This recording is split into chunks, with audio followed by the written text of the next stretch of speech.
So just giving people reassurance. You're programmed to believe that every planet doesn't have life, but I kept telling people you have to travel there first. If you're going to the furthest planet that we've discovered, boom, you go there light years, boom, right now. The duration of real time doesn't change, which means if you're going light years, the distance, it's still real time.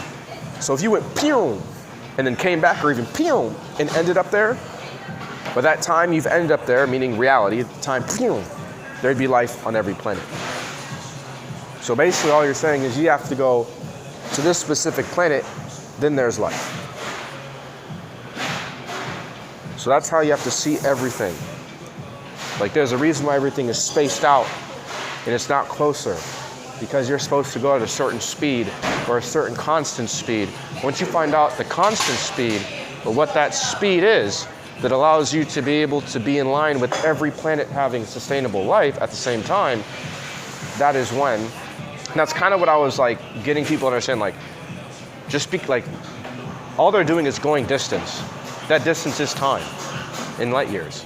So it's like if every planet left at the same time, I imagine they're all on the same reality, being honest. Like everything is 100% sustained and they're on every planet. Or at least the reality is everything is sustainable because of the time frame or whatever it is. But I just wanted to show people that, because when people tell me like a kind of like a sheep, like, oh, there's nothing there.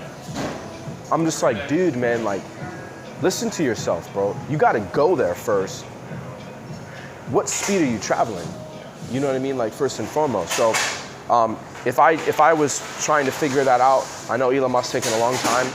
If you just basically use your calculator and say, what is the constant speed that allows everything to kind of like, or what speed would kind of represent what I just said, like everything having the constant speed at which you're traveling. I don't think it's light speed. I think there's something past quantum. And I already calculated you have like quantum 1 or like quantum speed, then like duo quanto or like trio quanto, and then like quadra quantum speed. But like there are speeds faster than quantum like that are specific. You know, because all you're looking for is a number. You could even say you're looking for a velocity through time and space, or traveling at a specific velocity.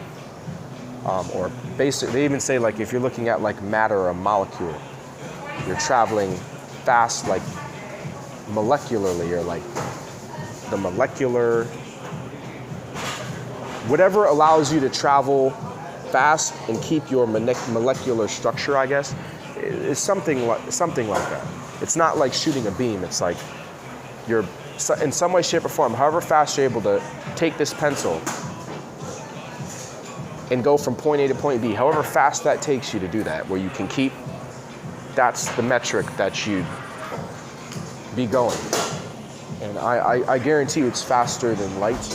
I think it's faster than 3D printing. It's faster than your fax machine. It's faster than your telephone, 5G. Somewhere in that speed realm of reality, where it's not 40 time, not 5G network speed, it's not bit rate, it's not download speed, it's not in some speed in existence. If you can travel from this point to this point, you'll be able to figure out what I just, or be able to see what I just said. We're all fixed to say, oh, we're going. Oh, another thing is I said it in Starbucks. I said, well, I'm drinking coffee. I said something along the lines of like, we're thinking like going from one place to another. So it's like, I'm going up an escalator. Like, they're going to say, Isaiah, what you said is not true about the future. It's like, well, if I was to tell I can go from the ground, first floor to the second floor back in Leonardo da Vinci's time without moving, they'd say, that's the dumbest thing I've ever heard in my entire life. Get him out of here, bro. Look at you right now. Look at you right now. That sounds so, how you're not moving, but you're going from this place to that place? Get him out of here. Get him out of Cambridge. Get this guy stupid. And then you're like, well, we have a thing called an escalator. In fact, you can look and visualize he's not moving at all. And he's going from this point to that point. Now, what I've kind of figured out is what they already established, which it's like you're passing through some kind of, you're gonna have to build something extremely long. But it's kind of like a launch. Not like a launch from this point in time, but from a different point in time. And it's almost like you have like a ring thing, through the universe or something. It's really complex, but it's like, what I just said isn't hard to do. You just have to stop thinking I'm going off of Jimmy Schmo and think speed. You're able to travel from point A to point B.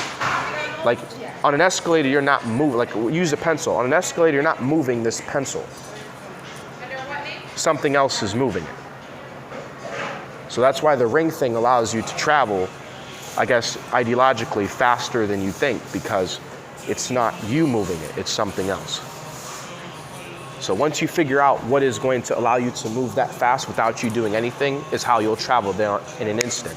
And it'll look like Doctor Strange, even if it's not like a Doctor Strange circle, because you're not defying time and space or physics, you're just understanding that it's simpler than what you think it is.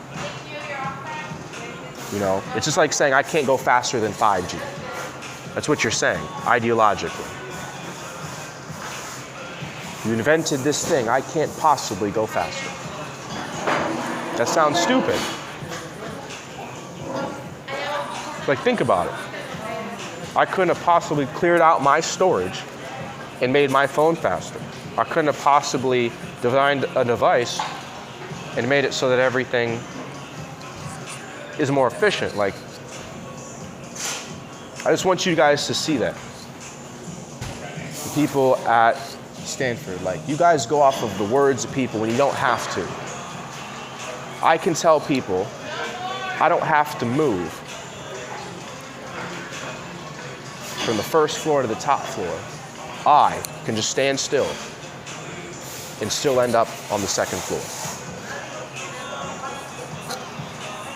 because of an escalator.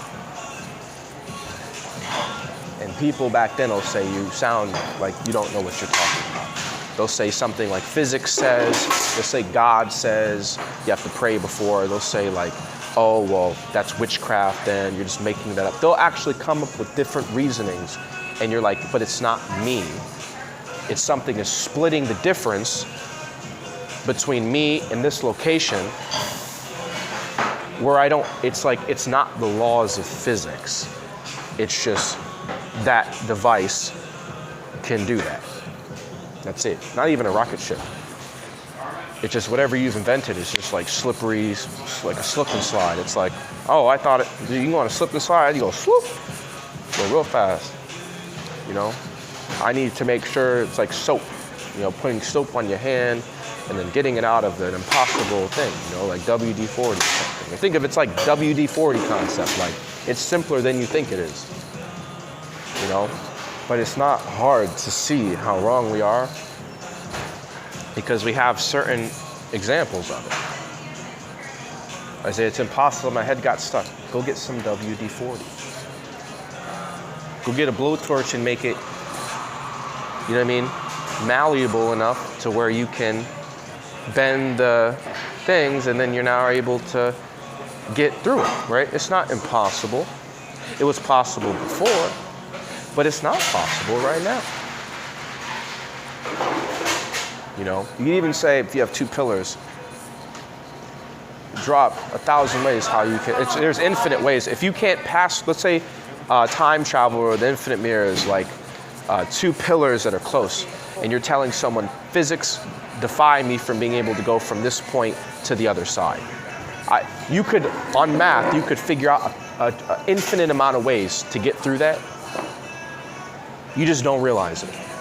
That's what it looks like to go from here to Kepler. Just like on the other side. Meaning you can build a portal, which means I could, or anybody can just easily do that. But there's infinite. You don't have to build a spaceship. You don't have to risk my life. You know? You don't. So rhetorical question, get through those pillars, those two narrow pillars, being a human, and you will figure out everything you need to know about the distance between time and space. So Isaiah Chris Pilkington, a study I've been studying since I was 14.